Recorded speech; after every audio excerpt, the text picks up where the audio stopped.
Olá, me chamo Larissa Carvalho e nós estamos dando início a mais um podcast do Geradas para o Milagre, onde nós estamos trazendo aqui toda terça-feira às 19h30 um testemunho edificante, testemunhos que têm transformado e edificado a nossa fé. Tem sido os momentos preciosos aqui na presença de Deus e a cada terça-feira o Senhor tem feito algo novo, algo sobrenatural.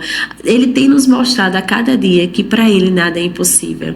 Hoje eu quero pedir em especial que você se inscreva aqui no canal. Logo aqui embaixo vai ter o nome Inscreva-se. É muito importante a sua inscrição para o canal. Curta esse vídeo, encaminha para mais uma pessoa. Você também vai estar gerando milagre na vida de outra pessoa, mandando esse testemunho. Eu tenho certeza que tem alguém aí do outro lado precisando escutar esse testemunho.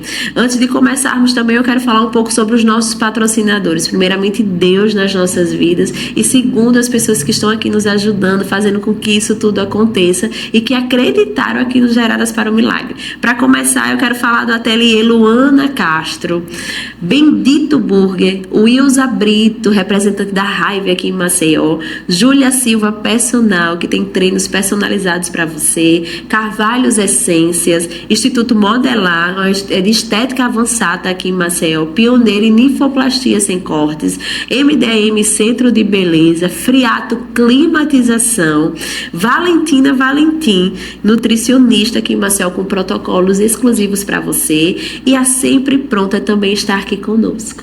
Hoje é um dia mais que especial porque Deus marcou um encontro lindo entre nós, né, pastora? É verdade. Hoje está aqui conosco a pastora Ariana Nicásio. Pastora, que honra lhe receber aqui. A honra é toda minha, Larissa. Que honra, como Deus fez uma coisa linda entre as nossas vidas, que aliança maravilhosa. Verdade. A gente entende que foi o Senhor que preparou tudo para que a senhora estivesse aqui. E eu agradeço a Deus que Ele permitiu que o seu testemunho fosse contado aqui no Geradas para o Milagre. Verdade, eu também creio nisso. Boa tarde, Larissa. É um prazer estar aqui no seu podcast. Amém. E Deus, eu creio que Deus marcou esse encontro. É o que eu te falei o dia que nós nos conhecemos. Deus, ele não nos apresenta, ele não nos dá coisas, né? Ele nos dá pessoas, ele nos apresenta pessoas, porque o reino de Deus, ele é feito de pessoas. É verdade. E ele une propósito. E eu creio que é um propósito de Deus eu estar aqui nessa tarde hoje para contar um pouco do meu testemunho para todas vocês, e eu tenho certeza que através do meu testemunho muitas vidas vão ser edificadas. Amém, eu creio em nome de Jesus, porque Ele já confirmou, Ele já falou, hoje eu escutando um pouco, e meu Deus, Verdade. Só Deus pode fazer isso nas nossas vidas, É eu sou grata a Ele por tudo. Fique à vontade. Pra gente começar, eu queria que a senhora falasse um pouco, eu vou ficar chamando de senhora pelo respeito. Fique à vontade. Pelo respeito e pelo não. carinho, pastora. Queria que a senhora ficasse à vontade para falar um pouquinho quem é a Ariana, falar um pouquinho quem é você, falasse também se você nasceu no lar que falava sobre Jesus. Eu gosto sempre de perguntar para que a gente entenda como é importante falar para os nossos filhos, sobrinhos, para as crianças, quem é Jesus. Fique à vontade. Eu me chamo Ariana Nicásio, pastora Ariana Nicásio. Eu sou esposa de pastor Fred Nicásio, mãe de João Gabriel Nicásio. Tem 15 anos, meu filho, vai fazer 16 agora, dia 24 de janeiro. Que ele está contando os dias, quando fica próximo do aniversário dele, ele fica fazendo contagem regressiva. Um filho que é uma bênção, que foi um milagre de Deus na minha vida. Foi uma promessa do Senhor na minha vida e foi um milagre de Deus, literalmente, a vida do meu filho. Veio para transformar a minha vida, transformar a vida do esposo da minha sogra, porque através da vida dele ele se converteu. Então, assim, eu sou uma pessoa que não nasci no lar cristão. Quando eu nasci num lar que falava que era católico, mas não era católico praticante, né? Sim. Era aquela questão de ser católico, mas não ia muito em missa. Então, assim, a minha infância toda foram poucas as vezes que eu fui, assim, em missa. Geralmente era datas, né? Igual o pessoal nesses feriados de Aparecida, geralmente ia no culto, ia na missa, né? Mas meus pais não nos criaram dentro da igreja. E eu sempre, igual eu até comentei com você, eu era uma pessoa que também não gostava muito da forma que era conduzido aquilo. Sim. Eu creio que Deus já tinha um propósito muito grande na minha vida. Porque eu nunca fui muito de rezar, porque eu não gostava e não achava que era a forma correta de eu falar com Deus, repetindo uma coisa que não estava saindo do meu coração. Sim. Que como que Deus ia atender as minhas pedições, como que Deus ia saber das minhas necessidades se eu não orasse, falasse com Ele. Se eu só repetisse uma oração que foi padronizada para ser repetida. Então, assim, eu desde a minha infância e hoje em dia eu entendo que foi um propósito de Deus na minha vida, que era porque já era o meu chamado desde a infância, porque antes da gente mesmo nascer, Deus já tinha nos escolhido, verdade, né? Já tinha o propósito dele nas nossas vidas. Então eu creio que é pelo propósito que Deus tinha na minha vida que eu nunca fui uma pessoa muito assídua assim na igreja católica e algumas vezes, mas não fui de lar cristão, não. Sim, o Senhor foi se apresentando para a senhora, né? Conforme a sua música. Tive algumas experiências.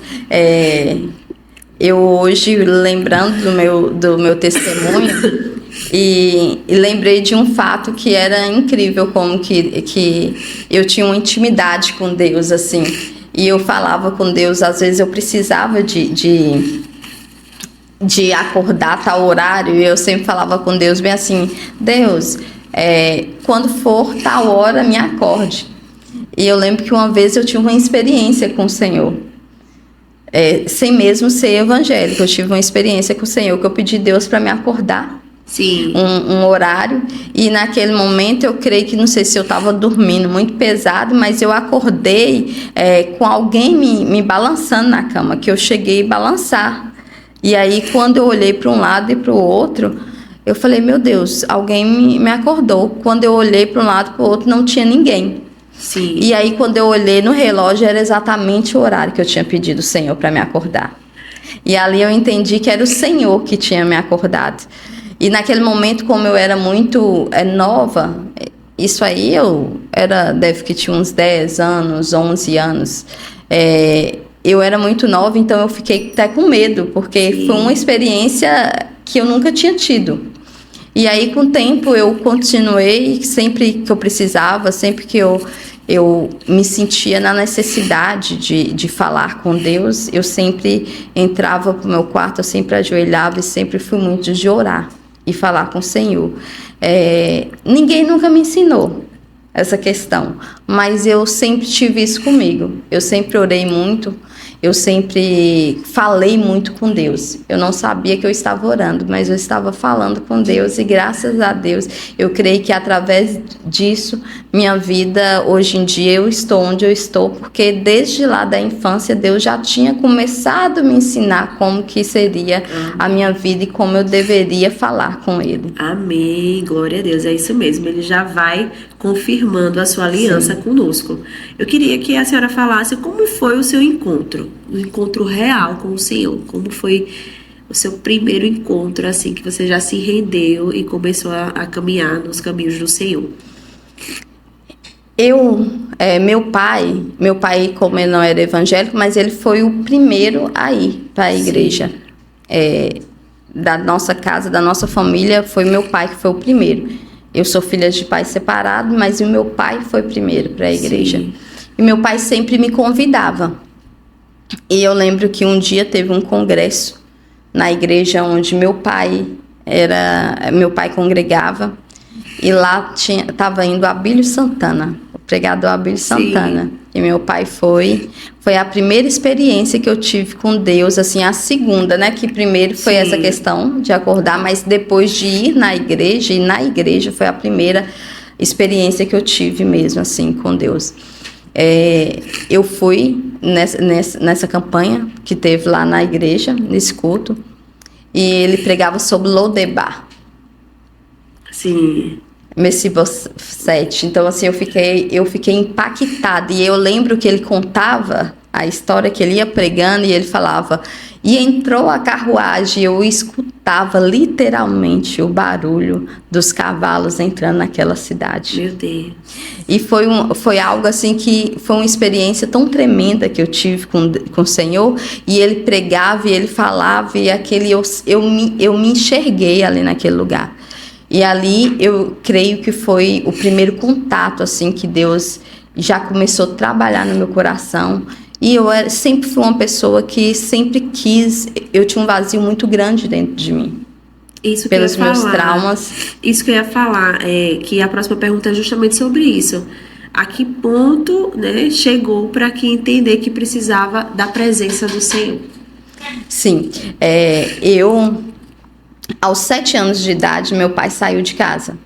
Eu tinha uma família perfeita antes dos 7 anos de idade. Meu pai era um pai maravilhoso. Meu pai, a gente nunca viu discussão do meu pai, da minha mãe dentro de casa. Sempre foi um lar muito calmo, muito amoroso, porque meu pai era muito brincalhão. E assim, quando eu tinha os 7 anos de idade, do nada, aquele lar que era maravilhoso, que era perfeito, para mim, desmoronou. Sim. Porque um belo dia eu estava em casa brincando, meu pai saiu, estava subindo na rua com um radinho de pilha na mão, e minha mãe eu perguntei minha mãe estava na calçada, eu perguntei minha mãe, onde que meu pai está indo? E ela falou bem assim, minha filha, não sei, pergunta ele.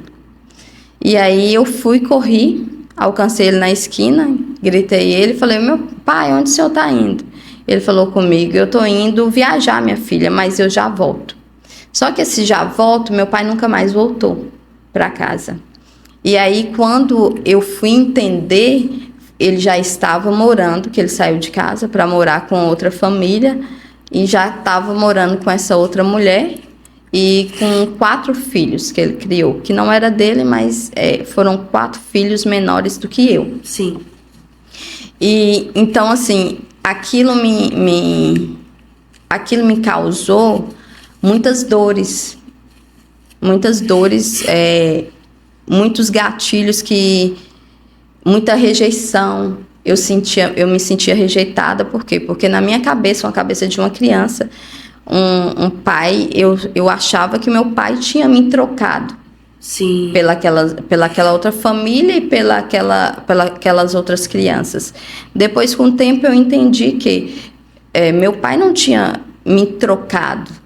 Meu pai, o relacionamento dele não tinha dado mais certo, e ele, de uma forma errônea, porque realmente ele saiu de casa para morar, ele traiu a minha mãe e foi morar com essa família. Então ele tinha errado, ele tinha quebrado um princípio bíblico, que era a família dele, que ele tinha que conservar. Mas aquilo me causou muita dor. Eu não soube lidar. Eu era somente uma criança e eu não sabia lidar com aquilo.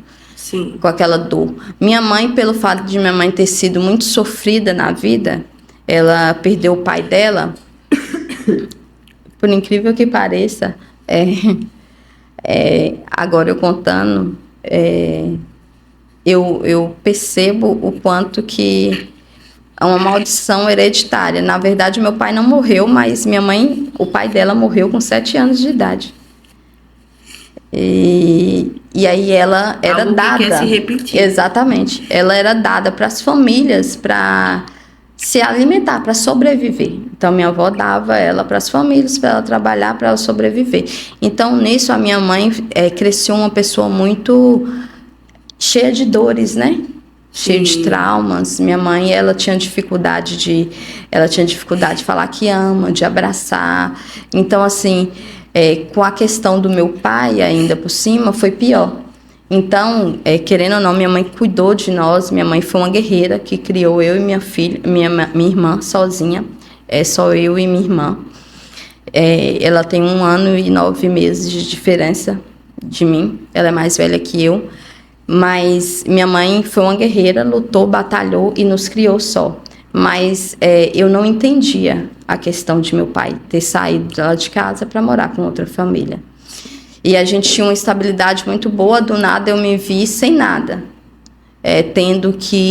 Sem ter um pão para comer. Porque com dificuldade até minha mãe arranjar o serviço. E minha mãe, eu lembro que eu era apaixonada com pão de doce. E tinha uma venda lá do lado da nossa casa que meu pai, que a gente tinha uma continha lá, né? E a gente pegava pão lá. E quando meu pai saiu de casa, ele proibiu o dono da venda de vender pra gente. E como ele era policial, as pessoas acabavam tendo medo e não vendeu. E eu lembro que uma vez eu fui comprar e ele não vendeu.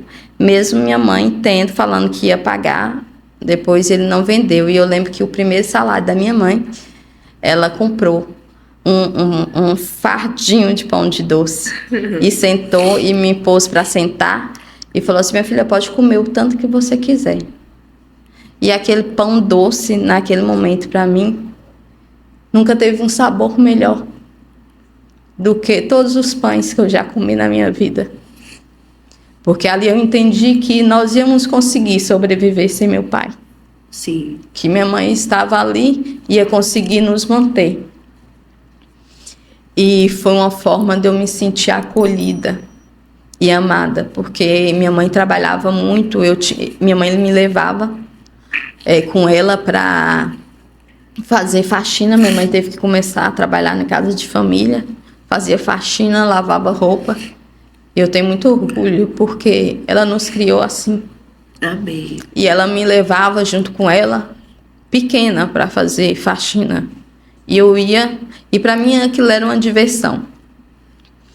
E o fato de meu pai ter saído do nada e não ter me explicado, me dado uma explicação, porque minha mãe também não me deu uma explicação. Porque a dor dela era tanto que ela nem conseguiu nos explicar o que tinha acontecido. Depois a gente foi entendendo com o tempo. Eu ficava muito desesperada de perder todo mundo. Todo mundo que se aproximava, eu morria de medo de minha mãe também sair para trabalhar e não voltar nunca mais. Ficou aquele trauma dentro de mim. Aquela dor do abandono, do esquecimento. Do esquecimento.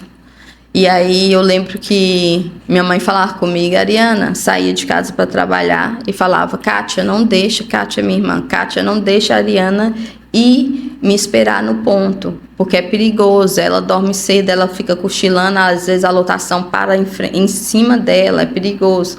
E minha irmã dormia, trancava o portão para mim não sair, ia dormir e eu pulava o muro para ir atrás da minha mãe, porque eu achava que ela não ia voltar. E uma vez eu lembro que eu cheguei, fiquei sentada esperando, deu o momento dela chegar e ela não chegava. E eu saí desesperada ali, que eu pensava que minha mãe nunca mais ia voltar, que ia ser só eu e minha irmã. E eu lembro que eu saí correndo, subi uma avenida. Aquele gatilho ativado. Exatamente. Que parece que a qualquer momento ninguém vai tudo permanecer. Tudo que você tem de seguro vai sumir, na verdade.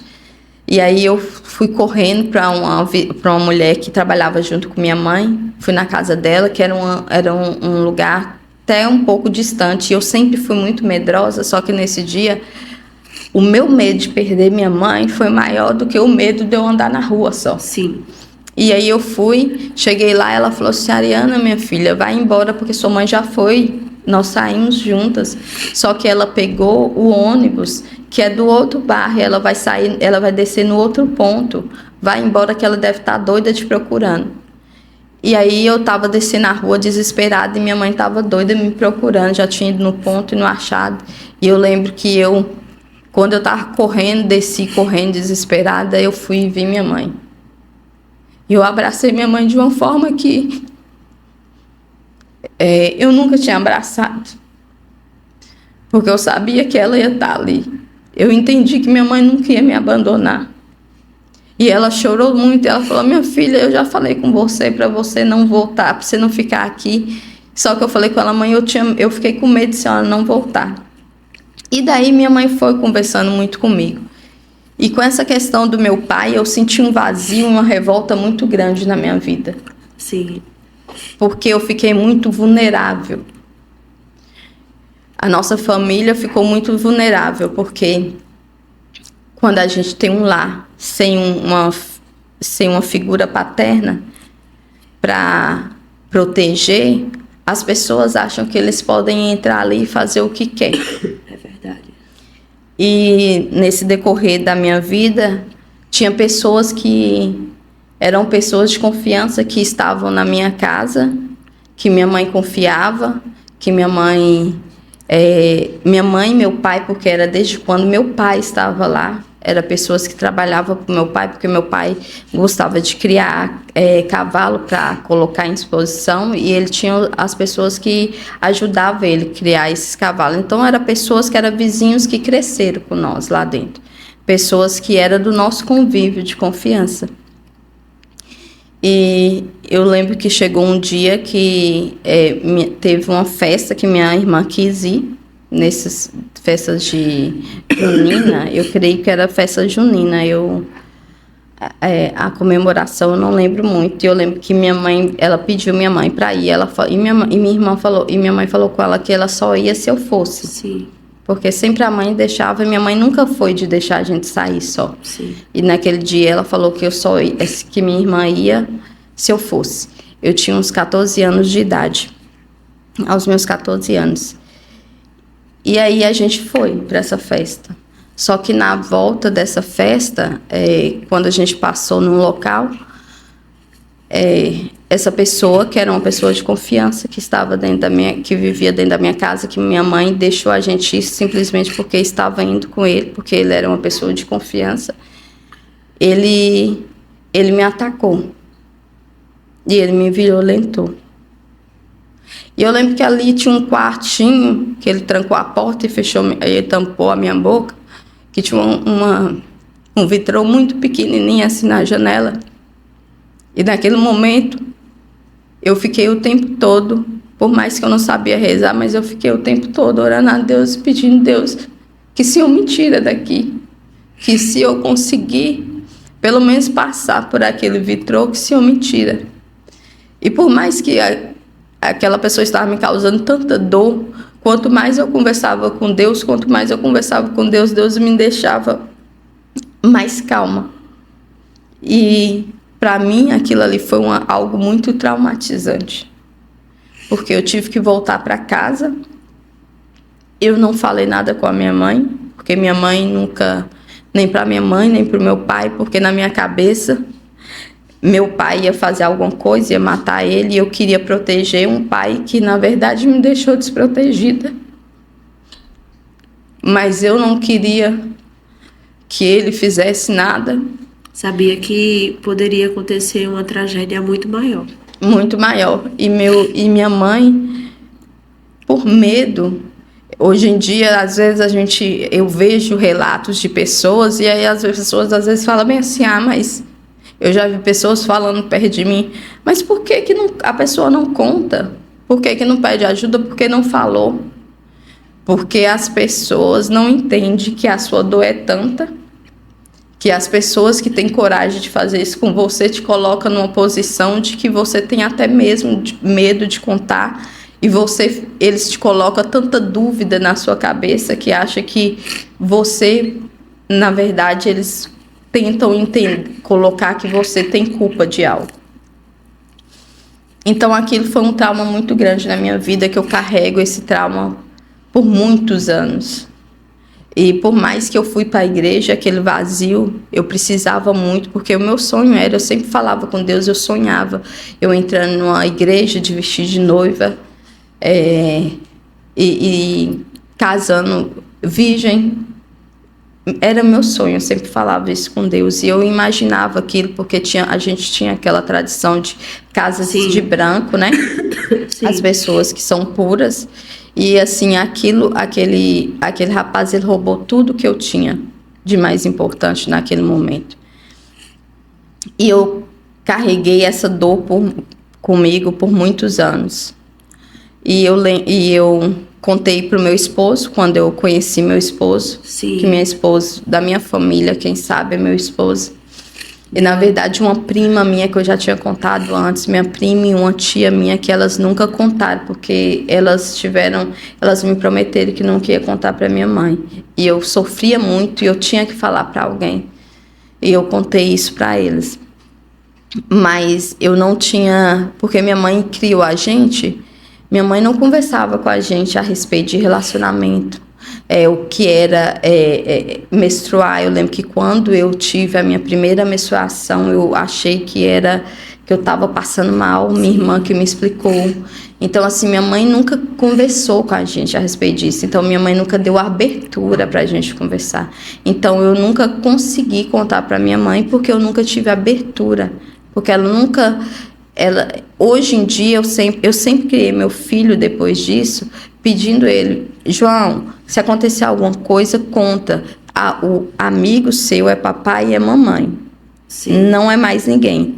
Você conta, não sente no colo de ninguém, se alguém pegar em você. Então, assim, eu dava essa liberdade e eu tenho certeza, porque tudo que acontece com meu filho me conta. Porque eu criei, eu dei ele essa abertura. E naquele tempo era tudo muito um tabu, né? Eu não culpo a minha mãe, porque minha mãe, ela só foi vítima da vida dela, do sofrimento dela. Então, ela nunca soube lidar com essas questões. Então, assim, eu não contei para ela porque eu sabia que poderia ser uma dor muito grande para ela. Para o meu pai, eu queria proteger, que eu tinha medo do que acontecesse. E essa pessoa continuou indo na minha casa e continuou, de certa forma, me intimidando para mim não contar. Porque o outro dia ele chegou no portão da minha casa, começou que aí eu deixei o portão trancado, não deixei ele entrar. E aí ele chegou, ficou pro lado de fora do portão e me intimidando. Então ele sempre ia na minha casa para me intimidar. Então automaticamente eu tinha muito medo, porque ele era uma pessoa ruim. Portanto, depois ele virou uma pessoa muito ruim. Que todo mundo depois soube que ele era uma pessoa ruim porque ele fez outras coisas com outras pessoas, né? Várias outras coisas, outros crimes. Então, assim, ela continuou, mas eu tinha muito medo. E essa falta que eu tinha, essas dores que me causaram, essa falta paterna, o fato de eu ter essa dor, né, de sentir a falta de ser... Eu me sentia trocada, eu me sentia rejeitada. Eu sentia a necessidade de conhecer um amor maior. Sim. Era sempre uma busca por um amor maior. E quando eu cheguei na igreja esse dia, e eu tive essa experiência com Deus, que eu senti Deus, porque quando ele pregava, ele falava que Deus não esqueceu de Mefibosete, Deus foi buscar ele. E ali eu entendi que Deus era um Deus de amor, que ele não esquece de ninguém. Que Deus, ele é um Deus que, independente do que você passa, independente do que você tem passado na sua vida, independente das pessoas terem te machucado, das pessoas terem te abandonado, das pessoas terem te deixado para trás, de você ser órfão, o Senhor, ele sempre vai te amar e ele vai mandar te buscar e ele vai te honrar. E naquele dia eu entendi o amor de Deus por mim. E naquele dia eu me senti amada e eu falei, Deus, eu preciso desse amor. Eu preciso de tirar de dentro de mim tanta dor, tanta angústia, tanta revolta que eu tenho. E ali eu entendi que era simplesmente servindo o Senhor que eu ia conseguir. Amém. Pelo menos curar as minhas dores, as minhas feridas, que eu caminhava com tanta dor e com tanta ferida. E eu lembro que nesse culto eu não aceitei Jesus, mas continuei indo para a igreja, porque eu queria... Eu falava, não, eu vou aceitar Jesus, mas eu quero aceitar Jesus quando o pastor do meu pai estiver pregando, porque eu gostava muito da pregação dele. E aí eu lembro que eu fui umas 2, 3 vezes no culto, e ele nunca fazia o apelo. A importância que tem a gente fazer o apelo, né? Porque às vezes as igrejas hoje em dia tá perdendo muito a questão de fazer o apelo, né? No final das pregações. E às vezes tem pessoas que estão indo ali o tempo todo pregar, querendo aceitar o Senhor, e quando o apelo não é feito, a gente vai embora para casa porque é confortável para a gente. Isso. E aí a gente sempre vai voltar. E eu voltei, e num dia que ele fez o apelo, eu aceitei Jesus. E aí foi quando eu encontrei meu esposo, porque meu esposo, o pai dele era pastor nessa igreja. Sim. Quando eu aceitei Jesus, ele virou pro meu pastor, pro pai dele, e falou com o pai dele que ele iria casar comigo. E o pai dele riu e falou bem assim comigo, com ele. Ele me conta que o pai dele riu e falou assim: mas como que você vai casar com a filha de Pereirinha? Ela nem, nunca vai olhar para você. E eu era uma pessoa que eu já tinha me curado de alguns traumas, mas tinha muitos traumas em mim, sim, mesmo na presença do Senhor. E aí eu lembro que ele me conta até hoje, né, que o pai dele falou com ele. E naquele momento eu não queria, realmente eu não estava, como eu tinha ido para a igreja, eu não estava procurando um relacionamento, porque eu estava querendo me curar de todos os traumas, que eu não tinha sido curada ainda. Mas ali, ele, com a história de vida dele, acabou me encantando. Ele pagou um preço. Eu fiquei muito tempo sem querer namorar com ele. Ele fez campanhas no monte para a gente namorar. E aí, Deus foi e respondeu ele. E aí, eu lembro que ele veio me falar. E eu falei com ele: mas se Deus te respondeu, Deus tem que me responder também.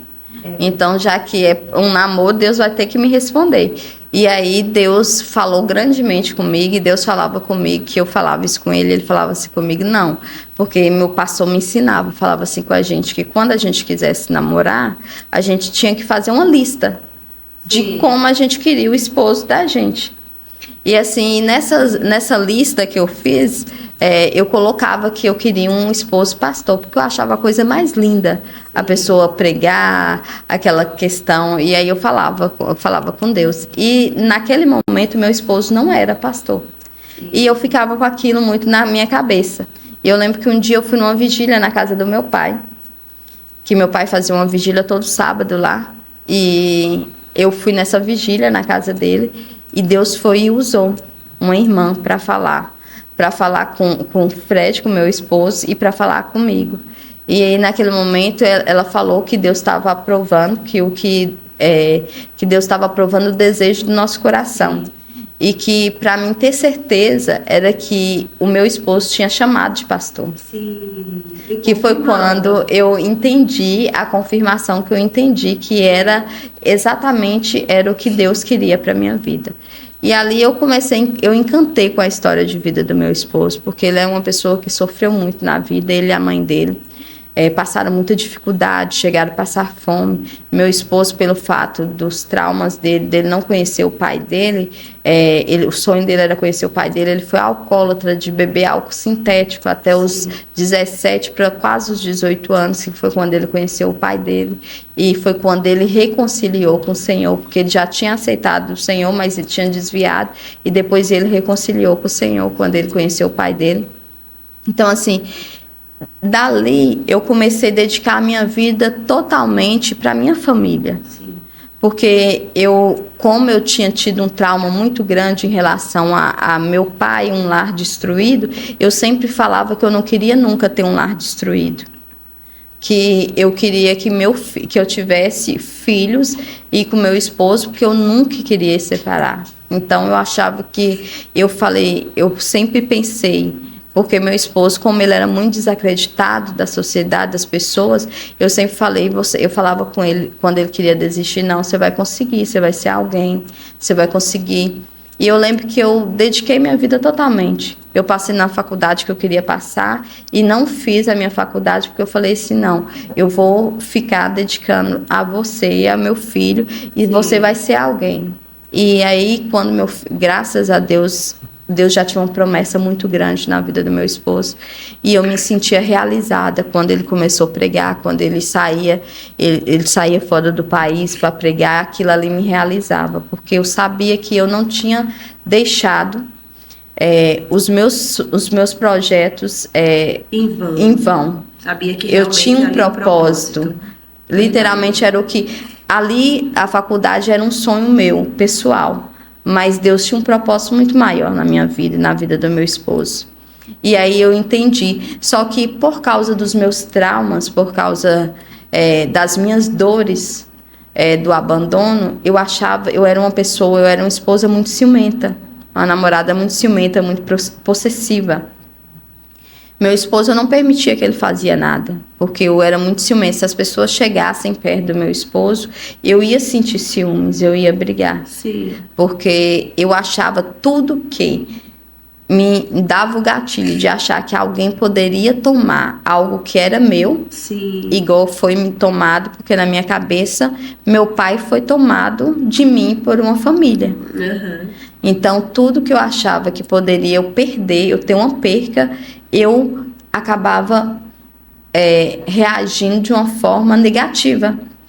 Então, na minha vida com meu esposo, foram muitas dificuldades. Nós dois, eu tenho 19 anos de casada, a gente fez 19 anos de casada hoje em dia, esse mês, e mais de 25 anos de convivência. Então, a gente tem muito tempo. Então, nesse período, eu tive que permitir que Deus me moldasse, eu tive que permitir que Deus curasse a minha alma, curasse a minha vida, para que eu conseguisse manter o meu casamento, porque além dos meus traumas, tinha a maldição hereditária, da questão da separação da minha mãe. E Satanás, a todo momento, ele queria destruir o meu casamento. Sim. E acabava usando os meus traumas para que eu acabasse deixando um lar sem ter um lar de paz, sem ser um lar que fosse um lar acolhedor. Em 2013, eu comecei a trabalhar, logo depois que eu tive meu filho em 2010. Quando foi em 2012, eu fui trabalhar e meu esposo não queria que eu trabalhasse. Só que como a nossa vida era muito difícil, assim, era uma vida muito... meu esposo ainda não pregava, meu esposo era cabeleireiro. Naquela época, quando a gente casou, em 2006 que eu casei, meu esposo cortava cabelo, ele ganhava R$1,50 por corte de cabelo. Eita, meu Deus. Naquela época, porque ele trabalhava com o pai dele trouxe ele para trabalhar com o pai dele e ele ganhava 50%, o corte era R$3. E aí, depois que a gente casou, ele começou a trabalhar também para ele, mas mesmo assim, a vida era uma vida muito difícil. E aí eu fui trabalhar, e contra a vontade do meu esposo. Mas eu falava com ele, amor, eu preciso te ajudar. Não tem como, hoje em dia a gente tem um filho, não tem como eu ficar dentro de casa sem te ajudar. E aí eu fui trabalhar. Quando eu cheguei lá, Deus me incomodava muito, porque Deus sabia que Ele queria que eu cuidasse da minha família. Sim. E Deus mandou várias vezes eu sair daquele emprego. Muitas vezes Deus me mandou sair. E eu falava com Deus assim, não, Deus, eu não vou sair, porque se eu sair, como que meu filho vai comer, como que meu filho, eu vou dar as coisas, eu tinha um plano de saúde, como que eu vou consultar meu filho? A gente às vezes quer, eu achava que era mandar no Senhor, quer eu achava que era através da minha força, do meu braço, que não era Deus que me sustentava, que era a força do meu braço que ia me sustentar. Sim. E muitas vezes que Deus usou pessoas para falar comigo. A última vez Deus usou uma amiga minha para falar comigo, e eu falei com ela, amiga, não tem como eu sair, porque se eu sair, as coisas vão ficar pior. Não tem como eu sair. Só que Deus, Ele tinha um propósito maior na minha vida. E aí o Senhor permitiu que eu ficasse com depressão e estresse por causa do meu trabalho. Se eu não queria fazer do jeito que Deus pediu, Deus permitiu que eu ficasse doente para nunca mais eu voltar a trabalhar. E eu fiquei 1 ano de depressão muito forte. Eu fiquei 1 ano, eu ficava deitada numa cama, olhando para a parede, e meu filho, ele era pequenininho, bem bebê, ele tinha 3 anos de idade, e meu esposo tinha que me dar banho, meu esposo, ele me dava comida, ele me maquiava para ir para a igreja, ele não permitia que as pessoas percebessem que eu estava doente.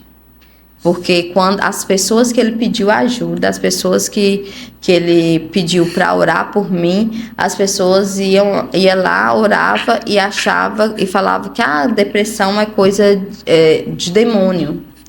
Sim. Antigamente as pessoas não via a depressão como algo clínico. É lógico que a gente entende que tem uma parte que é espiritual, mas tem a parte clínica.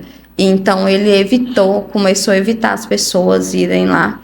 Então ele começou a cuidar de mim. Eu lembro que meu filho, que é uma promessa do Senhor, que eu comecei falando, e eu vou contar um pouco do testemunho dele, que eu acho muito importante, foi uma parte muito importante da minha vida também. Eu ficava deitada, ele pequenininho, ele passava e todos os dias ele cantava para mim. E eu entendia que aquilo não era ele, era o Senhor. E ele cantava para mim: vai passar. Eu sei que essa luta hoje vai passar. Ele pegava em mim e falava: mamãe, vai passar.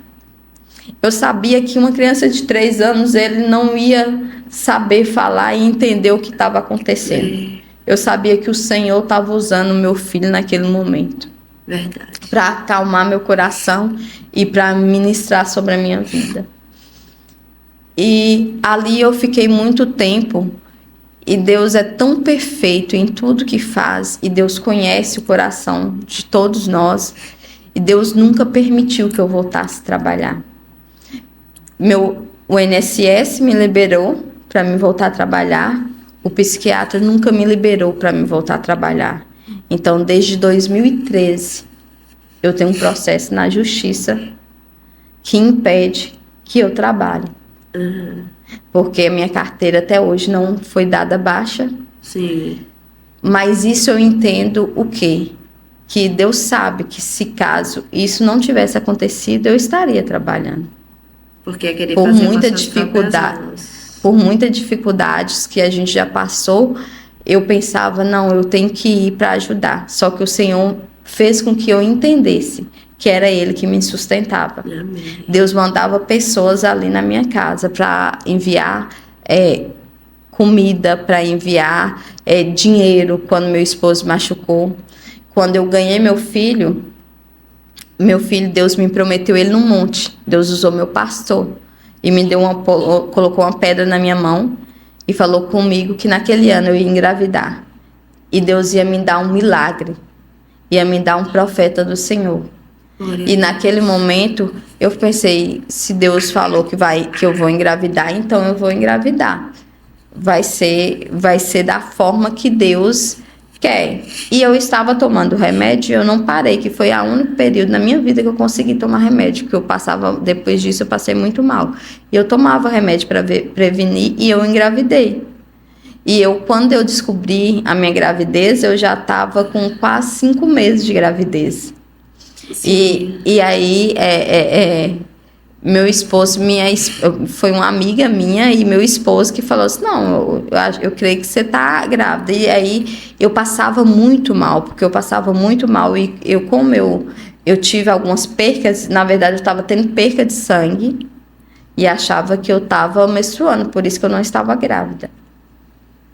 E Satanás, desde o primeiro momento que eu engravidei do meu filho, ele tentou tirar a vida do meu filho na minha barriga. E foram muitas vezes que eu tive pressão alta, uma pessoa que sempre tive uma pressão de 10/7. Sim. Eu comecei a tomar remédio controlado, eu tinha que ficar de repouso, eu perdia muito sangue. E eu lembro que Deus usou meu pastor para falar comigo que Deus mandava me falar que eu ia segurar o meu milagre nos meus braços, que Satanás não ia conseguir tirar a vida do meu filho. E Satanás sentou até o último momento. Quando eu ganhei meu filho, na noite que eu ganhei meu filho, ele passou mal de madrugada. Minha sogra correu com ele para as enfermeiras e a enfermeira falou com ela, eu creio que ele está com secreção pós-parto, mas se tivesse um médico aqui dava uma lavagem, tudo bem, mas vão ter que esperar o pediatra até o outro dia. E o outro dia meu filho já não, o meu filho já não estava respondendo mais. E meu esposo estava tomando banho e Deus falou com ele, vai no hospital agora que seu filho vai morrer.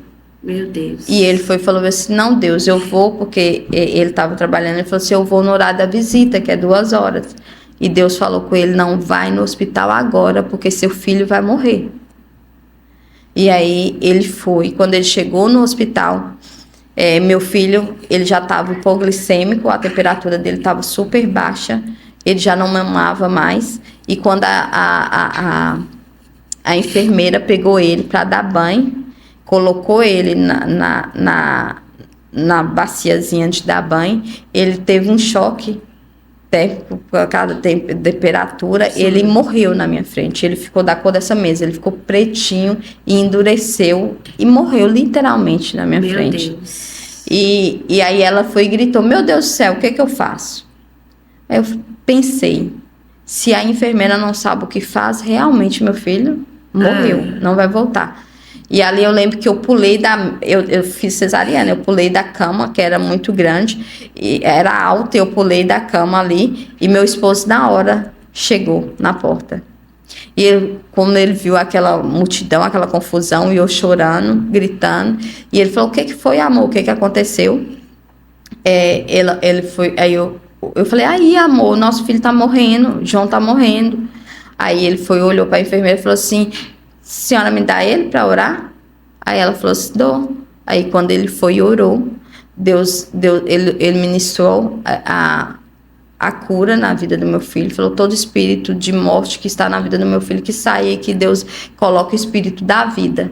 Naquele momento que meu esposo orou nele, ele vomitou um monte de sangue pisado, um trem, uma coisa marrom, e voltou o fôlego de vida dele. E o pediatra esperou e falou assim: agora depois você pega esse neném e já leva para o neonatal. E ali meu filho ficou 9 dias internado. Eu achava que meu filho não ia sobreviver. Tudo uma luta, né, pastora? Tudo quando a gente olha assim para a história, a sua história de certa maneira, tudo para vocês viverem o propósito de estar aqui hoje em Maceió. Exatamente. Na igreja de vocês, glorificando ao nome do Senhor através do testemunho. Exatamente. Exatamente. E ali eu vi a mão de Deus e entendi ali naquele momento que Deus tinha chamado a gente com um propósito maior.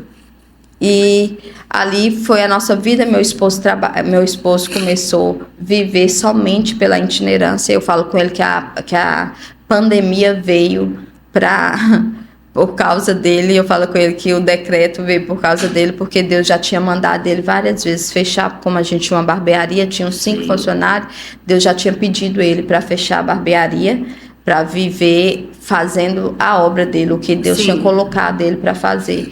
E ele insistia também com a questão. E aí um dia Deus usou um profeta que estava fazendo uma live com ele e falou com ele bem assim, que se ele não abrisse mão do que ele tinha para viver o propósito de Deus, Deus ia colocar ele em cima de uma cama. Meu Deus. E ali a gente acordou um dia para ir trabalhar e ele não conseguia se movimentar. Ele deitou bonzinho, só que ele não conseguia mais se movimentar. E ele ficou ruim em cima da cama, e eu falei com ele: amor, mas... E aí eu ia trabalhar, porque eu tinha uns funcionários, eu tinha que administrar o salão. E ele ficou ruim, e aí ele falou assim comigo, eu lembro que depois de 8 dias, ele falou: amor, eu creio que hoje eu vou conseguir ir trabalhar. Eu falei: se você consegue trabalhar, vamos. Aí ele falou: então tá bom. E Deus ele é tão perfeito que quando Deus quer e tem algo na sua vida, Deus ele vai cumprir o propósito dele. Amém. Mesmo que a gente ignore, mesmo que a gente tenta, luta, mas Deus vai cumprir o propósito dele na nossa vida. E ali, quando meu esposo chegou, que a gente abriu a primeira porta, que era uma porta de aço, para abrir a segunda porta, saiu o decreto que todos os estabelecimentos eram para estar fechados, porque senão ia receber multa. Deus entendeu que como ele insistiu, então ele ia fechar de uma outra forma. E Deus queria que ele entendesse que era ele que ia sustentar ele a partir daquele momento. E ali na pandemia, Deus enviava pessoas para ir na nossa casa, para mandar oferta, para levar a oferta. E Deus foi mudando a vida dele, ele começou a ir pregando, ele começou saindo para pregar, porque na pandemia o Rio de Janeiro não fechou as igrejas, porque em outros estados fecharam as igrejas, teve estados e no Rio de Janeiro não fechava. Então ele viajava muito para o Rio de Janeiro para pregar. E assim ele começou literalmente a viver da obra do Senhor. A gente ele entendeu o propósito de Deus na vida dele. E a gente vinha muito para cá. Em 2021 a gente veio para cá para ele pregar. E quando a gente chegou aqui, Deus usou uma irmã para falar que ele estava aqui, ele ia fazer uma viagem, mas ele ia voltar, porque Deus estava fazendo com que plantando os pés dele nessa cidade, porque Deus tinha uma obra com ele nessa cidade. Amém. E no momento ele não entendeu, que ele falou bem assim, Deus, mas como que o Senhor tem um propósito comigo aqui, sendo que eu tô com minha agenda toda para a Europa, tudo fechado, eu tenho a agenda para o meu ano todo, como que eu vou? E aí Deus, ele voltou para nossa cidade, foi para a Europa. Eu fui para minha cidade, ele daqui, ele já estava com a passagem comprada, foi para a Europa, ele ficou 3 meses na Europa pregando, e depois quando a gente voltou, veio para ele tinha chegado em casa, na semana que ele tinha chegado em casa, ele fazendo uma live, Deus foi, ele pregando na live. Quando ele terminou essa live, um empresário daqui da cidade ligou para ele, falou com ele: Pastor Fred, Deus colocou no meu coração, Deus mandou eu te dar um carro. E aí ele falou assim: sério? Aí ele falou assim: me dá seus dados, pode passar para mim todos os seus dados, que Sim. Eu vou mandar o carro para você. E aí ele passou os dados dele, e eu lembro que eu falei assim: amor, que benção. E eu lembro que ele falava comigo bem assim: amor, na vida, amor, as coisas só é da gente quando está na mão da gente. Sim. Não cria expectativa. Ele sempre falava, ele falou isso comigo. Eu falei assim: amém. Mas se o irmão falou, ele falou assim: não, mas não cria expectativa.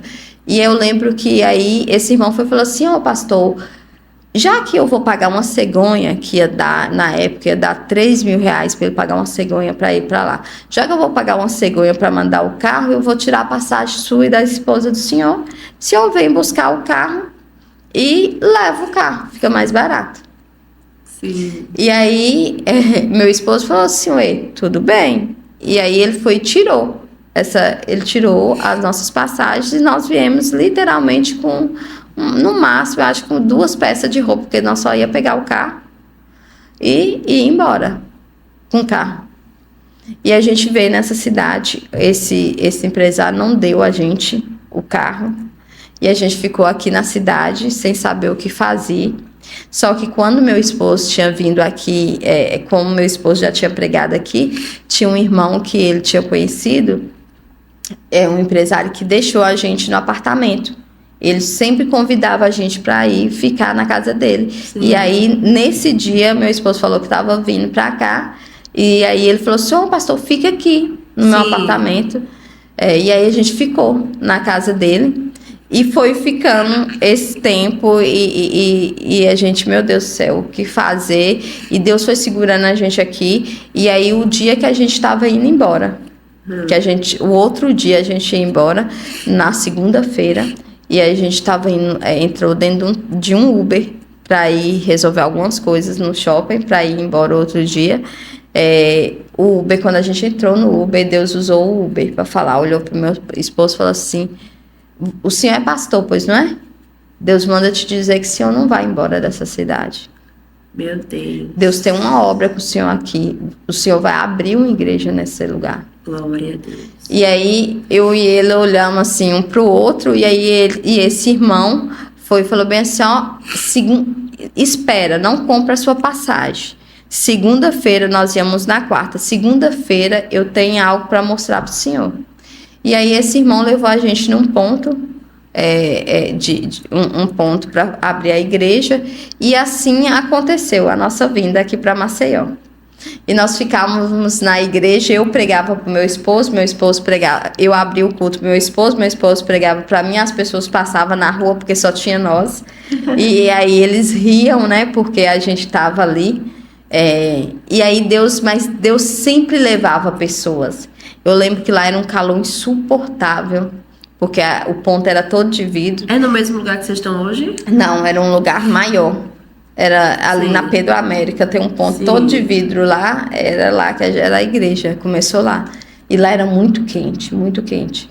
E aí eu lembro que um dia a gente orando lá e a gente fazia evangelismo na porta, porque lá era um cruzamento, passava muito carro, então eu e meu esposo ia para lá às 4 horas da Sim. tarde, ele colocava a caixa de som e fazia evangelismo lá na porta, eu entregava os panfletos. Sim.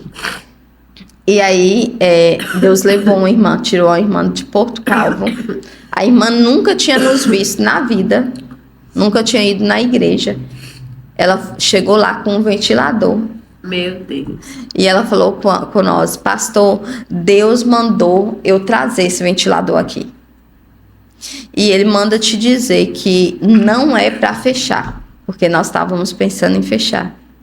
Porque a dificuldade estava tão grande que nós passamos muita dificuldade, muita luta, porque o primeiro ano nosso aqui, nosso filho a gente não trouxe, porque ele tinha toda uma estrutura lá, tinha uma Sim. escola, estudava numa escola boa lá, e a gente, como era o início pra gente, a gente não trouxe ele, achamos por bem não trazer, então foi muito sofrido o nosso início aqui. E aí Deus mandou ela lá para falar com a gente para não fechar. E ela virou para mim e falou comigo, por enquanto que ele estava evangelizando. Eu vejo muita agenda, eu vejo muita ponte aérea, eu vejo muito dinheiro. Só que Deus manda te dizer que Deus vai levar ele a estaca zero. Para ele entender que não é o dinheiro dele, não é a força dele.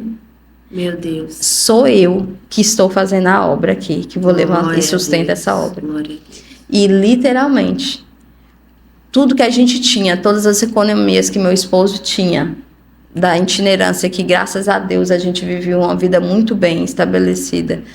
Tudo que a gente tinha, a gente não sabe como acabou. Desapareceu. Literalmente desapareceu. Porque era tanta dificuldade que a gente não sabia. E aí Deus realmente nos levou. E aí aqui em Maceió, eu entendi que Deus, ele tinha nos trago para cá para curar os meus traumas, para cumprir na minha vida o propósito dele e para cumprir na vida do meu esposo o propósito dele, que ele já tinha nos prometido lá atrás. Amém. Há mais de 25 anos atrás. E a gente fala aqui, né, pastora, mas assim, se for contar os detalhes, Sim, é muita coisa, história. sim. É muita história, a gente só fala assim por cima, Sim. para poder o tempo Pincelar. para pincelar. E onde é que fica a igreja hoje? Como é o nome da igreja? A nossa igreja chama Casa Adoradores Church. Sim. Fica ali no Poço, na rua, na galeria. Tem uma galeria lá entre os condomínios de Atiuca. Sim. Lá aqui no Poço. Não tem erro. Tem a autoescola na avenida principal. Sim. Do Santo Eduardo, vai ter a igreja, vai ser na rua do fundo da Igreja Católica do Santo Eduardo. E Quando outra chegar. coisa, já também está mudando de endereço, está crescendo. Exatamente, daqui a pouco a gente, no máximo, do final desse mês até janeiro, a gente está indo para o novo endereço, que é aqui na Jatiuca, na rua... Na Avenida Pré-Testado Ferreira Machado. Isso, exatamente, vamos ser vizinhos Vamos seus, né, ser Larissa? vizinhos, Vamos ser sim. vizinhos. Deus está Vai fazendo ser algo grande na nossa cidade. e tudo que Deus nos prometeu, Deus tem cumprido. Não tem sido fácil, mas aqui a gente entendeu que Deus, ele nos trouxe para essa cidade para mudar a vida de muitas pessoas, para nos moldar. Amém. Porque Deus, antes de Deus fazer na vida, nos usar para fazer na vida dos outros, Deus primeiro faz na nossa vida. Amém. E aqui foi um lugar de cura na nossa vida. Amém. Se eu não tivesse vindo para Maceió, talvez meu casamento, eu não estaria com meu casamento. Hoje em dia eu entendo que por causa dos meus traumas, por causa das minhas dores, talvez eu não estaria mais no meu casamento. E Deus permitiu que eu viesse para cá. Quando eu cheguei aqui, Deus curou todos os meus traumas. Glória a Deus por Todas as minhas faltas que eu tinha, a insegurança, o medo, Deus me curou. Deus me prometeu em 2020, quando eu estava passando uma dificuldade muito grande, uma crise muito grande, eu saindo do monte com meu pai, Deus usou uma irmã para falar comigo que tudo aquilo que eu estava passando, todo o meu testemunho, tudo que eu já tinha passado na minha vida, ia ser para curar a vida de pessoas, que ela me via na frente de muitas mulheres, pregando em muitos púlpitos, falando da palavra do Senhor, e que meu testemunho ia edificar muitas vidas. Glória a Deus. E aqui eu entendi esse propósito, porque Amém. eu era uma pessoa muito retraída, eu era uma pessoa que eu não falava em público, sempre eu ficava nos bastidores, eu fazia tudo, mas sempre nos bastidores. Sim. E Deus tem me curado. Amém. Quando Deus, um dia eu num culto, inclusive na Adonep, eu estava num Sim. culto, numa quarta de manhã, e ali eu orando a Deus, pedindo a Deus para me curar dos meus traumas, para me curar das minhas dores.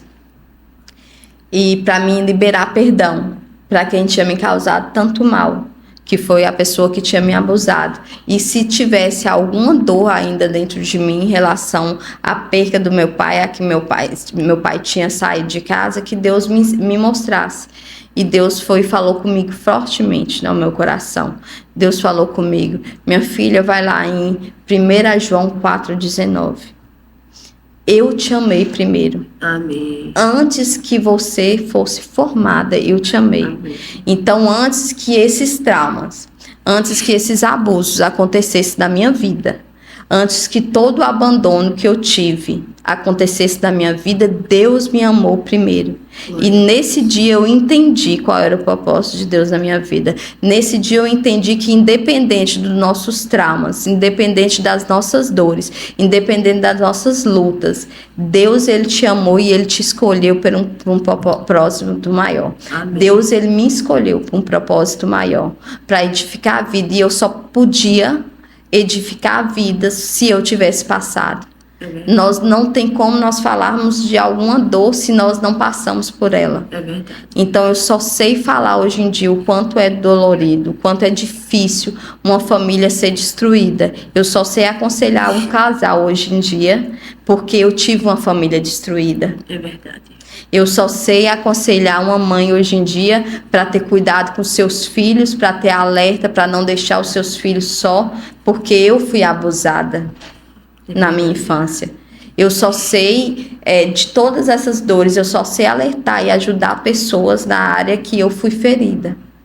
Na área que nós somos mais feridos, são as áreas que a gente mais é usada por Deus. É verdade. Porque hoje em dia eu entendo e chega pessoas até a mim com traumas, passando aquilo que eu já passei, e quando elas vêm me pedir conselho, Deus fala claramente no meu coração: por isso que eu te permiti passar por tudo. Você conhece a dor dela.